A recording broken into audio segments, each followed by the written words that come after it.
Hola a todos, mi nombre es Frank Prieto, bienvenidos a este nuevo episodio de La Punta del Iceberg.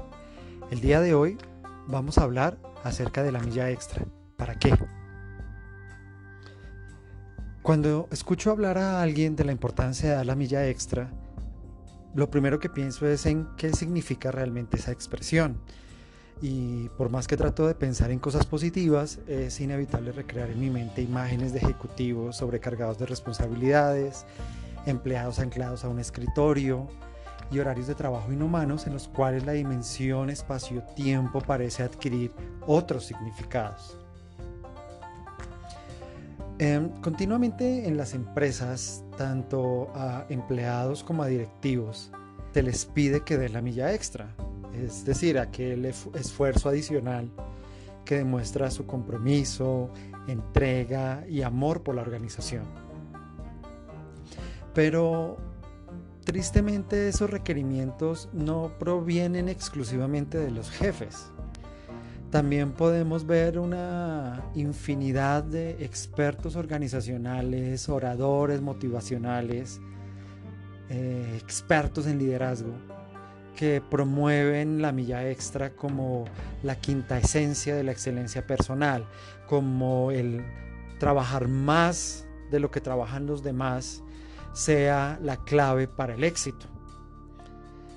Entonces, cuando la milla extra deja de ser una opción personal, hace mucho tiempo dejó de serla, y luego pasa a convertirse de un momento a otro y sin darnos cuenta en una obligación moral, en una norma social, es decir, es que ya no podemos elegir si queremos dar la milla extra, es parte de las responsabilidades de nuestro trabajo hacerlo, y en esa medida ya deja de ser algo interesante, deja de ser algo que expresa el ser o las intenciones o las competencias de alguien, para volverse una parte más, un punto más en el manual de funciones. Entonces, los jefes ya no te preguntan si quieres dar la milla extra o no. Ya te la reclaman como parte natural de tu manual de funciones. Entonces es como si dejar de lado el mundo que nos rodea, todo lo demás que existe en nuestra vida, porque los trabajadores, digamos, son personas que ejercen muchos roles al tiempo, no solamente son empleados. Son miembros de una comunidad, son esposos, son padres, son esposas, eh, son hijos, son pareja.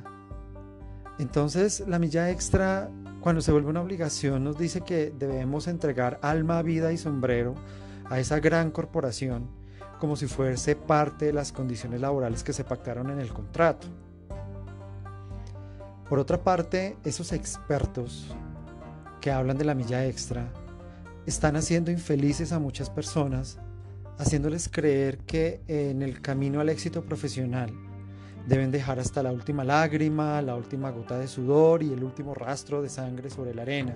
Y si no lo hacen, entonces esa es la razón por la cual tú no eres exitoso, la razón por la cual no eres líder, la razón por la cual no has logrado lo que tú sueñas. Y también hay una tercera parte que es culpable y son los mismos empleados. ¿Por qué? Porque se han vuelto presa del pánico y la paranoia al sucumbir a la presión de grupo, asumiendo comportamientos como por ejemplo, no dejar la oficina hasta tanto el jefe no se haya ido, ¿cierto? Porque eso es una forma de mostrar que estoy comprometido con mi trabajo. Así mi jefe tarde muchas horas en irse, ya cuando la jornada laboral ha terminado, pues yo sigo ahí para demostrar que estoy dando la milla extra. Otro comportamiento muy interesante es con aquellos empleados que huyen del trabajo. Es decir, cuando termina la jornada laboral, no se despiden como uno esperaría, ¿cierto? Se despide de sus compañeros para verlos al día siguiente, sino lo que hacen es un operativo de huida, de escapatoria, como si hubiesen cometido el espantoso delito de cumplir el horario. Entonces, en las empresas de ahora, cumplir el horario está mal. Irte a la hora que termina tu jornada laboral está mal. Y es muy curioso porque si las empresas te exigen una hora de llegada, una hora de inicio de tus actividades, deberían, si fueran coherentes, deberían exigirte también una hora de salida. Otro comportamiento que uno ve en los empleados es el matoneo a los demás compañeros de trabajo. Entonces, cuando yo veo que mi compañero de trabajo se está yendo al final de la jornada, no se está quedando, no está dando esa milla extra, entonces yo le doy una mirada despectiva, hago comentarios descalificadores por el solo hecho de no quedarse a trabajar más horas de las necesarias. Que el empleado trabaje muchas horas no quiere decir que no está cumpliendo su trabajo, no quiere decir que no sea productivo, no quiere decir que no sea competente. Entonces, hasta cierto punto, digamos que yo puedo comprender las razones por las cuales decidimos hacer un esfuerzo adicional en nuestras actividades diarias, en nuestras actividades laborales o profesionales. Porque tenemos el deseo de retarnos y demostrarnos que somos capaces. También por la presión social, por mostrar un alto nivel de competencia en este mundo laboral que es tan incierto. O simplemente por la satisfacción de nuestro ego al mostrar que podemos hacer más que los demás. Digamos que esas son algunas de las razones por las cuales podríamos estar interesados en dar la milla extra. Pero yo quiero que pensemos algo y reflexionemos sobre lo siguiente, y es ¿qué sucede cuando todos los empleados de una empresa deciden dar la famosísima milla extra? Pues resulta que los estándares organizacionales cambian. Empezamos en una competencia por igualar marcas, por romper récords, por ver cómo los observadores, la tribuna enloquece de emoción ante nuestro desempeño, y entonces entramos en una euforia por pasar al siguiente nivel. En términos deportivos, eso es lo que se llama el Citius Altius Fortius, más rápido, más alto, más fuerte. Pero imagínense una empresa donde tenemos una jornada de trabajo, donde tenemos unas responsabilidades, pero todos los empleados empiezan a dar la milla extra. Automáticamente la jornada laboral cambió, las condiciones de trabajo cambiaron. ¿Y hasta qué punto los empleados pueden aguantar esa presión? Inevitablemente van a empezar a fracturar su desempeño en algún momento. Entonces, esa actitud de dar la milla extra, que inicialmente nos debería llevar a la excelencia, a hacer mejor las cosas, a demostrar un genuino compromiso, se pervierte muy rápido en un comportamiento colectivo que no es más que la expresión de qué tanto estás dispuesto a sacrificar de tu vida personal para evitar ser visto como alguien incompetente. Entonces aquí la milla extra ya no es un tema para mostrar competencia, sino para mostrar que no soy un incompetente. Entonces es ridículo ver cómo en muchas empresas, y debemos ser sinceros, en muchas más de las que quisiéramos reconocer, se asocia la milla extra con trabajar más horas de las pactadas, con asumir responsabilidades que no estaban consideradas como funciones propias del cargo, y también a estar obligados a generar mayor valor para la compañía sin que ello implique un mayor valor que sea explícito e intangible para el empleado. Entonces, está la obligación de generarle mayor valor a la empresa, pero el empleado no está viendo cómo lo beneficia. Entonces, cuando uno habla de esto, uno podría decir que esto es amor al arte. Algunos dirían así. Mi opinión es que es simplemente más trabajo por el mismo sueldo. Y todo esto lo disfrazamos con eufemismos, como por ejemplo, es un proyecto importante para la compañía. Entonces, porque es un proyecto importante, tenemos que dar una milla extra. Es una contingencia que estamos viviendo. Entonces, como es una contingencia, tenemos que dar la milla extra. Estamos en reestructuración. Entonces, como estamos en reestructuración, todo es un desorden, entonces tenemos que dar la milla extra. O estamos viviendo un periodo de cambio. Entonces, como estamos viviendo un periodo de cambio, tenemos que dar la milla extra. Pero piensen en esto. No existe ni una sola empresa en el mundo que sea inmutable. ninguna que no esté enfrentada a cambios, ninguna que no sufra contingencias día a día, ninguna que no tenga en su mente proyectos. Es decir, eso hace parte del día a día de la organización. Los proyectos, las contingencias, las reestructuraciones, los cambios, las crisis, es un asunto natural de las organizaciones. Es parte del trabajo atender esos asuntos. La pregunta aquí es ¿por qué los dirigentes, los líderes de las empresas asumen todo eso como si fueran hechos aislados, fortuitos, especiales, que requieren del personal una o varias millas adicionales para que puedan ser enfrentadas? Si ustedes lo analizan y observan su trabajo, sus empresas, es una parte vital del trabajo. Los cambios, las reestructuraciones, los proyectos, las contingencias son parte vital del trabajo y como parte vital deben ser planeadas. Y como son planeadas, también deben ser pagadas al empleado.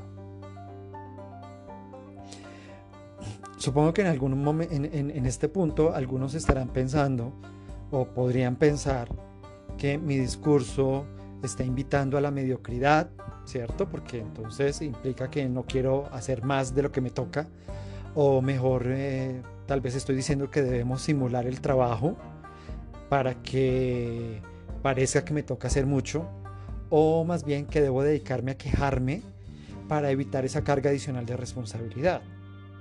No estoy hablando de eso. La invitación que yo hago a ustedes va orientada a pedirles a los jefes, a los líderes, que empiecen a dar su propia milla extra, que dejen de ser simples jefes y se comporten como los líderes que dicen ser, porque ahora en las empresas todos son líderes, ¿cierto? Entonces ya se acabó el título de jefe, se acabó el título de supervisor, se acabó el título de coordinador, de gerente. Ahora a todos los llamamos líderes, como si el liderazgo fuera algo que yo pudiera imponer, como si el liderazgo fuera un cargo de la organización. Entonces, si nos creemos líderes, demos nuestra milla extra como líderes y cambiemos nuestros comportamientos. Entonces, tengo 3 tips que podrían servir. El primero de ellos es planear las contingencias. Las contingencias son parte del trabajo y aunque es difícil saber en qué momento ocurrirán, deben estar contempladas dentro de las cargas de responsabilidad que se asignan a los empleados. Es decir, yo no sé cuándo va a ocurrir una contingencia ni cuánto tardaré en solucionarla. Pero lo que sí es claro es que todo el tiempo tenemos contingencias. Entonces, si yo soy un buen planeador, yo debería calcular más o menos cuánto tiempo dedican mis empleados a atender contingencias y eso debería ser parte de la estructura del cargo. Lo segundo, hay que gestionar los proyectos. Nosotros no podemos crear proyectos sin tener equipos, responsabilidades, recursos y tiempos. Es un principio básico de la gestión de proyectos. Asignar tiempos, responsabilidades y recursos. Y algunas empresas piensan a veces que los empleados son como un árbol de Navidad, al que le puedo colgar todos los adornos que yo quiera. Entonces, tenemos un nuevo proyecto, tú lo vas a ejecutar, pero no te descargo responsabilidades actuales. Eso va en contra de la gestión de proyectos. Porque un proyecto por sí mismo es una unidad de gestión.